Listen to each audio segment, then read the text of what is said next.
Hi, எல்லாரும் எப்படி இருக்கீங்க? கேளு, நீ கேளு. நல்லா இருக்கும். ஓகே, இன்னைக்கு என்ன படத்துக்கு போயிட்டு வந்தோம்? நீ என்ன படத்துக்கு போயிட்டு வந்தோம்? 2 படத்துக்கு போனோமா? ஆமா. முதல்ல எந்த படத்துக்கு போனோம்? அன்பே டயானா. ஸோ டயானா எப்படி இருந்துச்சு அரசி? நல்லா இருந்துச்சா? சத்தமா பேசு, நம்ம சப்ஸ்கிரைபர்ஸ் தான். ஸோ இந்த மைக் வாங்கி முதல்ல வீடியோ அரசி கூட அன்பே டயானா படம் எப்படி இருந்துச்சு பாரி இளவலகன். நம்ம ஜமா படத்தோட ஹீரோ. சீரியஸ்லி ஜமா படம் என்னால் இன்னைக்கு மறக்க முடியாது. அண்ணன் கூட போயிருந்தது. கிட்டத்தட்ட தேட்டரில் யாருமே இல்லாட்டியும் அந்த படம் வந்து எனக்குள்ள பயங்கரமான தாக்கத்தை ஏற்படுத்தின படம். ஏன்னா தெருக்கூத்தோட மகிமையை அவ்வளோ தத்ரூபமாக சேத்தன் சாரும் அவரும் பின்னிருப்பாங்க. அந்த படத்தோட கதையோட லேயரே செம்மையாக இருக்கும். இங்கே பார்த்தீங்கன்னா அன்பே டயானா அப்படின்றது அப்படியே வேரியேஷன். அதில் வந்து என்னப்பா எப்படி இருக்கீங்கப்போ, என்ன பண்ணுறீங்கப்போ, நமக்கு எல்லாமே தெரியாதுப்பா அப்படின்னு கோபி சுதாகர் வந்து கலக்கிருப்பாப்ல மனுஷன். உனக்கு அது எந்த சீன் பிடிச்சிருந்துச்சு பாப்பா? ஃபர்ஸ்ட் படம் பார்த்த படத்துல அடிச்சப்ப சிரிச்சல? அது 2வது படம். அது 2வது படம் பார்த்தா பயந்தேன். முதல் படம் பார்த்து நீ சொன்னா சிரிச்ச. ஆமா, சீரியஸ்லி எனக்கு சிரிப்பு வரலைங்க. ஒரு 2-3 சீன்ல வந்து சிரிப்பு வரல. பட் இவன் சிரிச்சுக்கிட்டு இருந்தா. அது குறிப்பா சுதாகர டப்புன்னு அடிக்கும் போது விழுந்து சிரிச்சான். சீரியஸ்லி படத்துல வந்து அந்த ஃபர்ஸ்ட் அந்த ஒரு மணி நேரம் கொண்டு போற அந்த இடத்துல வந்து இன்னும் ஸ்ட்ராங்கா ஸ்க்ரீன் பிளே பண்ணிக்கலாமோன்னு தோணுச்சு.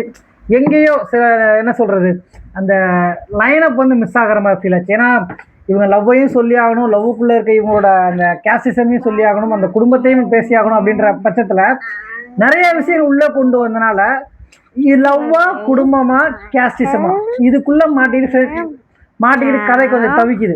அப்படியே டிராவல் ஆகி செகண்ட் ஹாஃப்ல ஓகே லவ் தான் அப்படின்னு வந்து நிற்கும் போது அதாவது என்னன்னா பாதி வந்து ஒரு நல்ல ஒரு எமோஷன் ட்ரை பண்ணிருக்காங்க. என்ன சொல்லம் பாடுறீங்க நீங்க? என்ன பண்றீங்க? தெரியாதா? சரி சொல்லு. காலைல பார்த்த படத்துல என்ன சாப்பிட்ட? பிரியாணி. பிரியாணிக்கு முன்னாடி முட்டைக்கு முன்னாடி சிக்கனுக்கு முன்னாடி தயிர். பாப்கார்ன் மரத்தை பத்தியா? பாப்கார்ன் ஜூஸ் பார்த்தீங்களா?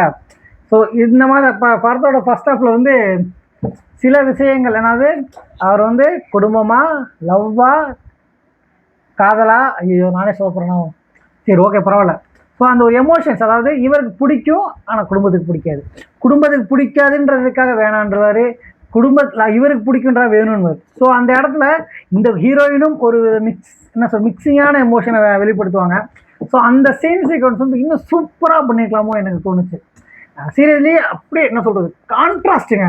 சேத்தன் சார் வர்ற சீன்ல பின்னே இருக்காருங்க. அதுவும் சரக்கு எடுத்ததுனப்போ உனக்கு தெம்பு வரும் அப்படின்றப்ப எனக்கு வந்துருச்சு அப்படின்றதும், அடி வாங்கினதும் வாங்கிட்டு ஏண்டா நான் பண்ணதுக்கு எனக்கு கொஞ்சம் ஆனா அப்படின்றதுலாம் சூப்பர். செகண்ட் ஹாஃப் தாங்க ஒட்டுமொத்த படத்தை அப்படி தாங்குது. குறிப்பா அந்த கடைசி 25 நிமிஷம் 30 நிமிஷம்ல கதைக்குள்ள கொண்டு போய் ட்ரை பண்றாங்க. நமக்கே சில கெஸ்ட் தோணுது, அந்த கெஸ்ட் அப்படியே நடக்கிறது எப்படின்றது தான் அந்த ட்விஸ்ட்டு. ஸோ அந்த ட்விஸ்ட்டு வழக்கம் போல கெஸ் பண்ணிட்டேன். ஓகே இந்த இடத்துல இந்த சீனுக்கு இது நடக்கும்டா கிளைமேக்ஸ் அப்படி தோணுது. ஆனால் அது வேற மாதிரி நடந்தது பார்த்தீங்களா? செம்ம. என்னப்பா இப்படி பண்ணிட்டீங்களேப்பா அப்படின்னு தான் சொல்ல தோணுச்சு.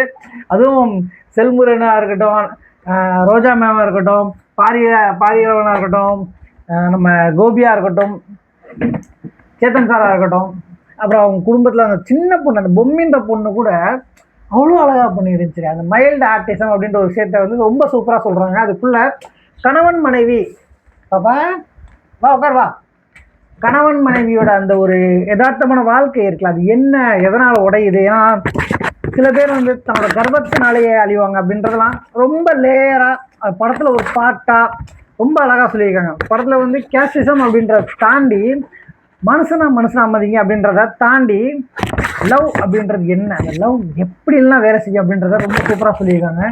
என்ன கேட்டால் நீங்கள் நோடனோட ஸ்பாயிலர் பண்ணுறதும் சரி ஓகே. பாப்பா அந்த சண்டை படம் பிடிச்சிருச்சா உனக்கு? பார்த்து பயந்தே இல்லை? பிடிச்சிருந்துச்சா? நல்லா இருந்துச்சா? நல்லா இல்லை நோலன் ஐயா, ஐ வெரி சாரி ஐயா.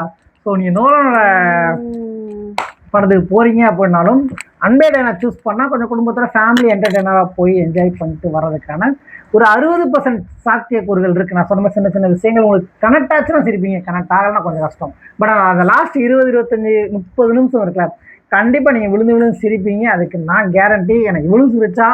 ஸோ அந்த ஒரு விஷயத்த சொல்லி முடிச்சுக்கிறோம். வாங்க அடுத்து வந்து நம்ம நோலன் ஐயாவே பாட்டு வரும். அடுத்த வீடியோ அதுதான் செய்ய இருக்குது. சீரியஸ்லி எதிர்பார்க்கல. பட் பாரி இளவழகனுக்கு ஒரு பிளாக் பஸ்டருங்க. உண்மையே ஜமாக்கு இந்த படம் ஈக்குவலாக அப்படின்னா சத்தியமாக இல்லைன்னு நான் சொல்லுவேன். ஆனால் ஒரு கமர்ஷியல் என்டர்டெய்னராக இந்த படம் ஒர்த்து தான். கொடுத்த 130 ரூபாவில் ஒரு 70 ரூபா 80 ரூபா ஒர்த்து தான். ஸோ நம்பி ஃபேமிலியோட போகலாம் இந்த வீக்கெண்டுக்கு. வாங்க நம்ம நோலன் என்ன பண்ணியிருக்காருன்னு அடுத்த வீடியோ சொல்கிறேன். Stay tune. இந்த வீடியோ பிடிச்சாலும் சரி பிடிக்காடி சரி, இந்த படத்துக்கு போகணும்னு நினைக்கிறீங்க அப்படின்னா ஷேர் பண்ணுங்கள். உங்கள் குறைகள் இருந்தால் கமெண்ட்டில் சொல்லுங்கள்.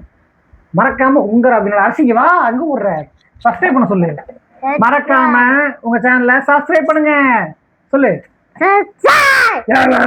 காது போச்சு. பாய்.